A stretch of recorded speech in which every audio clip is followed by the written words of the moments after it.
Cabin mate 24 hours study hall and work space mobile app download చేసుకుని ఇప్పుడే మీ cabin book చేసుకోండి. నమస్తే, నేను విజయ్. ఆపరేషన్ సింధూర్ తర్వాత పాకిస్తాన్ ఇప్పుడు ఇండియా మీద ఎలాంటి ప్రతీకార చర్యకు దిగబోతుంది? దాదాపుగా పాకిస్తాన్లో మిలిటెంట్స్ టెర్రరిస్టులు దాదాపు 100 మంది వరకు చనిపోయారనేటువంటి సమాచారం వస్తుంది. ఇప్పుడు పాకిస్తాన్ ఏం చేయబోతుంది? తెలుగు రాష్ట్రాలకి ఏదన్నా ప్రమాదం ఉండే అవకాశం ఉందా? వీటి గురించి డిస్కస్ చేద్దాం. మనతో పాటున్నారు రిటైర్డ్ ఆర్మీ ఆఫీసర్, అలాగే సీనియర్ ఆఫీసర్ కల్నల్ వివి రావు గారు మనతో పాటు. సార్ నమస్తే. సార్, మొత్తం అందరూ కూడా పాకిస్తాన్ సైలెంట్గా ఉండదు, పాకిస్తాన్ ఇప్పటికే టెర్రరిస్టుల్ని ప్రేరేపిస్తున్నారు, మన వైపు పంపిస్తున్నారు, వరుసగా అటాక్స్ చేపిస్తూనే ఉన్నారు. అలాంటిది మనం వాళ్ళ భూభాగంలో దాదాపు 9 చోట్ల బ్లాస్ట్ చేసాం. అలాంటి పాకిస్తాన్ సైలెంట్గా ఉంటుందా? దొంగ దెబ్బ తీస్తే మన తెలుగు రాష్ట్రాలకి ఏమన్నా ఇంపాక్ట్ ఉండే అవకాశం ఉంటుందా? మనం కేవలం టెర్రరిస్ట్ ఇన్ఫ్రాస్ట్రక్చర్ని అటాక్ చేసాం. దానివల్ల ఏంటంటే ఐడియల్గా అయితే సైలెంట్గా ఉండడం ఉభయ దేశాలకి కూడా మంచిది, ప్రపంచానికి కూడా మంచిది. మిగతా ఇష్యూస్ అన్నీ ద్వైపాక్షికంగా రిజల్యూషన్ చేసుకోవచ్చు. కానీ అది కనిపించట్లేదు ప్రస్తుతానికి. కానీ మనం ఇంకా లాంగ్ రూప్, భారతదేశం ఇంకా లాంగ్ రూప్ ఇస్తానే ఉంది. ఫేజ్ 1 అన్నారు కానీ దీన్ని ఫేజ్ 2 అన్నది ఇంకా ఏమీ మొదలెట్లు పెట్టలేదు. మనం పాకిస్తాన్ రియాక్ట్ అవుతుందన్న దాన్ని బట్టి మన ఫేజ్ 2. ఇప్పుడు మనం ఒక తెలుగు యూనియన్ అంటే మనం ముఖ్యంగా దేశంలో ఎక్కువ ప్రాంతాలు బార్డర్కి ఆనుకోనటువంటి రాష్ట్రాలు ఇంపాక్ట్ అయ్యే అవకాశం ఉంది. ఆ తర్వాత అంటే మనం రీసెంట్గా మాక్ డ్రిల్స్లో కూడా చూస్తే ప్రయారిటీ 1, 2, 3, 4 చెప్పారు. 1, 2, 3, 4లో థర్డ్ ప్లేస్లో మన హైదరాబాద్ ఉంది. హైదరాబాద్లో చాలా చోట్ల కూడా డ్రిల్స్ చేశారు. అలాగే తెలుగు రాష్ట్రాల్లో అటు తెలంగాణ కానీ ఆంధ్రప్రదేశ్ కానీ ఏదన్నా అటువైపు నుంచి టార్గెట్ చేసే అవకాశాలు ఎంతవరకు ఉండొచ్చు? ఉన్నాయండి. ఎందుకంటే హైదరాబాద్ కీలకమైన ప్రదేశం, ఆర్డినెన్స్ ఫ్యాక్టరీస్ ఉన్నాయి మెదక్లో, అలాగే డిఆర్డిఓ ఎస్టాబ్లిష్మెంట్స్ ఉన్నాయి. సో హైదరాబాద్ ఆ విధంగా ఇంపార్టెంట్ అవుతుంది. అలా కూడా కాకుండా అది IT known city, IT capital Bengaluru అనుకున్నా కానీ దాని తర్వాత దాదాపు హైదరాబాదే అనుకోవాలి. ఈ విధంగా హైదరాబాద్ ఇంపార్టెంట్ అవుతుంది. నెక్స్ట్ అంటారా వైజాగ్. ఒకసారి మ్యాప్లో చూపించే ప్రయత్నం చేస్తారా? ఇప్పుడు మనకి పాకిస్తాన్ ప్లేస్ ఇక్కడ ఉంది, గ్రీన్ కలర్లో కనిపిస్తుంది కదా, ఈ ప్లేస్ ఉంది. సో ఇక్కడ నుంచి మన హైదరాబాద్ కానీ లేదంటే ఆంధ్రప్రదేశ్ కానీ చాలా దూరం ఉంటుంది. కానీ సాధ్యం అవుతుందా? ఇప్పుడు పాకిస్తాన్ ఈ ప్రాంతంలో ఉన్నప్పుడు ఇక్కడ మనకి తెలుగు రాష్ట్రాలు ఇక్కడ ఉన్నాయి. ఎయిర్ క్రాఫ్ట్ రావచ్చు, టెక్నికల్లీ ఎయిర్ క్రాఫ్ట్ రావచ్చు, మిసైల్స్ రావచ్చు. ఈ మిసైల్స్ ఈ సముద్ర తీరం నుంచి కూడా రావచ్చు. ఇంకా ఏంటంటే వాళ్ళకున్న స్లీపర్ సెల్స్, తర్వాత వాళ్ళకున్న ఆర్గనైజేషన్స్ వాడి లోకల్గా అటాక్ చేయొచ్చు. ఒక 5-6 ఏదైనా ఇన్స్టాలేషన్లో దూరి ఎయిర్ ఫోర్స్ స్టేషన్ పఠాన్కోట్లో చేసినట్టుగా చేయొచ్చు. అది కూడా ఉంది. ఆ విధంగా ఛాన్సెస్ ఎక్కువ. మిసైల్ ఫైర్ కొంచెం తక్కువ, ఎందుకంటే యాక్యురసీ అంత దొరకదు వాళ్ళకి. అంత లాంగ్ రేంజ్లో యాక్యురసీ దొరికే అవకాశం తక్కువ. తర్వాత ఎయిర్ క్రాఫ్ట్ వచ్చే అవకాశం తక్కువ, ఎందుకంటే బోల్డ్ అంత టెరిటరీ క్రాస్ చేసి మళ్ళీ తిరిగి వెళ్ళాలి. అంటే పాకిస్తాన్ నుంచి ఇటువైపు ఫైటర్ జెట్స్ రావాలంటే చాలా టైం పడుతుంది. తర్వాత వచ్చిన తర్వాత కేవలం వచ్చిన తర్వాత తిరిగి కూడా వెళ్ళాలి కదా. సో ఆ విధంగా కొంచెం ఛాన్సెస్ తక్కువ. సెకండ్ ఛాన్సెస్ మిసైల్స్, అది కొంచెం ప్రాబబిలిటీ ఎక్కువ, ఎందుకంటే వన్స్ ఫైర్ చేసిన తర్వాత ఇక్కడ ల్యాండ్ అయ్యే అవకాశాలు ఉన్నాయి.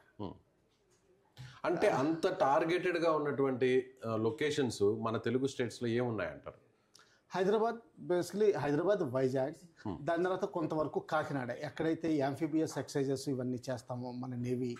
హోప్ ఐలాండ్ అని ఉంది కాకినాడ బయట, కాకినాడలో అక్కడ ఎక్కువ ఎక్సర్సైజులు చేస్తాం. ఓకే. అలాగే కాకుండా మన స్టేట్లో ఉన్న ఇంకా VSVPs అనుకుంటే ఇస్రో ఎస్టాబ్లిష్మెంట్స్ ఉన్నాయి. ఇస్రో, అవును. ఇప్పటికే మనం ప్రపంచ దేశాలన్నీ కూడా ఆశ్చర్యపడేలా మనం అక్కడి నుంచి రాకెట్స్ లాంచ్ చేస్తున్నాం. సో ఇటీవల ఉంది 18వ తారీఖున కూడా ఒక శాటిలైట్ కూడా కేవలం డిఫెన్స్ కి సంబంధించినటువంటి డిఫెన్స్ శాటిలైట్ కూడా లాంచ్ చేస్తున్నాం. సో ఇప్పుడు ఇస్రోని కూడా ఒకవేళ టార్గెట్ చేసే ఛాన్స్ ఉందా? ఓకే. ఏదైనా సరే అంటే ప్రపంచ దేశాలకి తెలియజేయాలి కాబట్టి ఇస్రో అయితే చాలా డ్యామేజ్ చేసాం, మీ కేపబిలిటీస్ డ్యామేజ్ చేసాం అన్నది కూడా చూపించుకోవాలి. ఇప్పుడు ఇస్రో అంటే ఇక్కడ ఉంటుంది సార్, మనకి చెన్నైకి దగ్గర అనుకోండి. ఈ ఏరియా, ఈ ప్రాంతానికి పాకిస్తాన్కి చాలా దూరం ఉంటుంది. ఎలా సాధ్యం ఉంటుంది? చెప్తున్నాను కదండి, మామూలుగా ఏంటంటే లోకల్గా స్లీపర్ సెల్స్ ఉంటారు, వాళ్ళ ద్వారా ఏదైనా చేయించవచ్చు. సీ ద్వారా ఏదైనా చేయించవచ్చు. సీ ద్వారా అయితే ఏంటంటే స్మాల్ ఆర్మ్స్ తీసుకురావాలి, బాంబ్ చేయడానికి అయ్యే అవకాశాలు తక్కువ. సో ఆ స్లీపర్ సెల్స్ని టెర్రరిస్టులని వాడి చేయొచ్చు. ఓకే, అంటే ఎక్కువ శాతం పాకిస్తాన్ గగనతలమైనా లేదంటే భూభాగం సాధ్యం కాదు.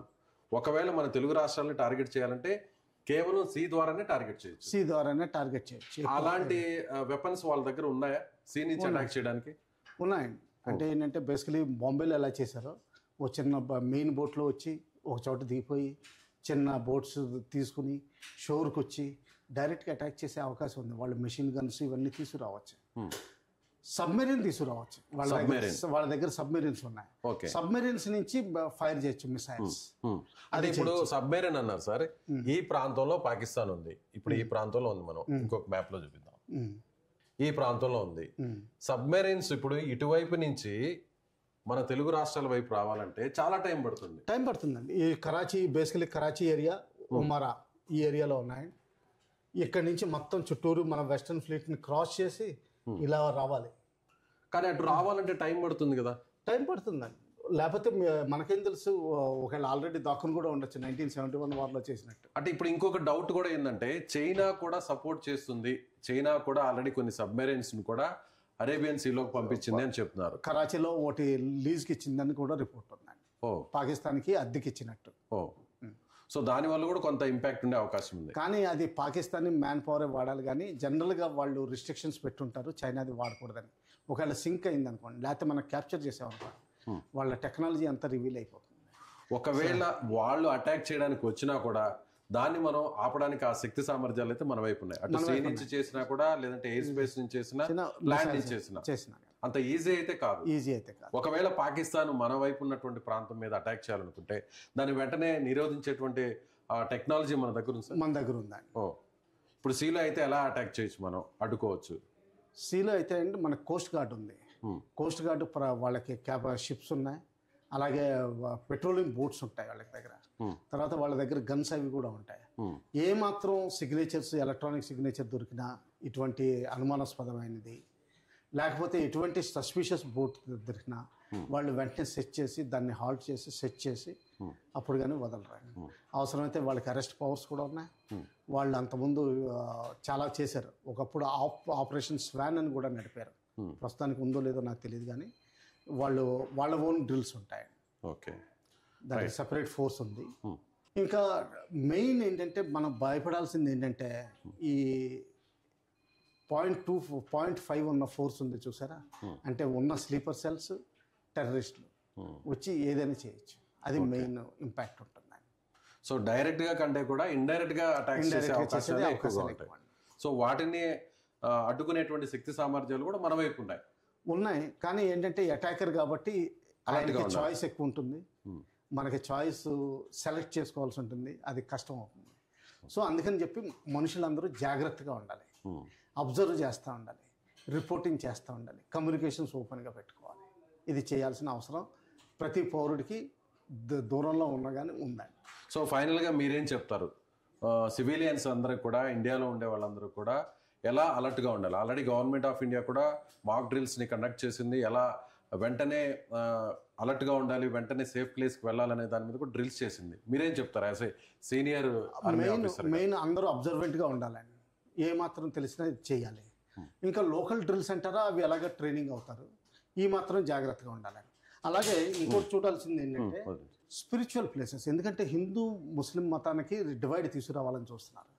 మనకి కొన్ని మెయిన్ వరల్డ్ ఫేమస్ అంటే వరల్డ్ టాప్ స్పిరిచువల్ సెంటర్స్ ఉన్నాయి మన ఆంధ్రాలోను తెలంగాణలో కూడా. వాటిలో కూడా అటాక్ చేయొచ్చు. ఎందుకంటే అది ఇమ్మీడియట్ రియాక్షన్ వస్తుంది. కొండ మీద నుంచి కిందకి బస్సులు దిగాలంటేనే ట్రాఫిక్ జామ్స్ కింద అయిపోతాయి. ఇదంతా ప్యానిక్ క్రియేట్ చేస్తుంది. తర్వాత ఏదో అయిపోయిందని చెప్పి రూమర్స్ ఎక్కువ స్టార్ట్ అవుతాయి. ఈ రూమర్స్ నమ్మకూడదు, ఓన్లీ అఫీషియల్ ఇన్ఫర్మేషన్ నమ్మాలి. మనకు నమ్మదగ్గకపోయినా కానీ అటువంటి వాటిని బిలీవ్ చేయాలి. తర్వాత ఏంటంటే ప్యానిక్ అవ్వకూడదు ఏది జరిగినా కానీ. ఇది చేయాల్సిన తర్వాత జాగ్రత్త అది ఎక్కువ చేయాలండి. Okay, right sir, thank you. So ఇది senior retired army officer colonel V V Rao గారు చెప్తున్నట్టుగా ఖచ్చితంగా పాకిస్తాన్ అయితే మాత్రం దొంగ దెబ్బ తీయడానికి మాత్రం సర్వసన్నద్ధంగా ఉంటుంది. దాన్ని ఎదుర్కోవడానికి కూడా మన ఇండియన్ ఆర్మీ అన్ని రకాలుగా చాలా ప్రిపేర్డ్గా ఉందని ఆయన చెప్తున్నారు. అయితే ముఖ్యంగా సివిలియన్స్ అందరూ కూడా అలర్ట్గా ఉండాలి. ఎలాంటి ప్రమాదం వచ్చినా, ఏదైనా అనుమానం వచ్చినా కూడా ఇమీడియట్గా ఫోర్సెస్కి చెప్పాలి. స్థానికంగా ఉన్నటువంటి పోలీసుకు కూడా ఇన్ఫర్మేషన్ ఇవ్వాలని ఆయన చెప్తున్నారు. Thank you so much.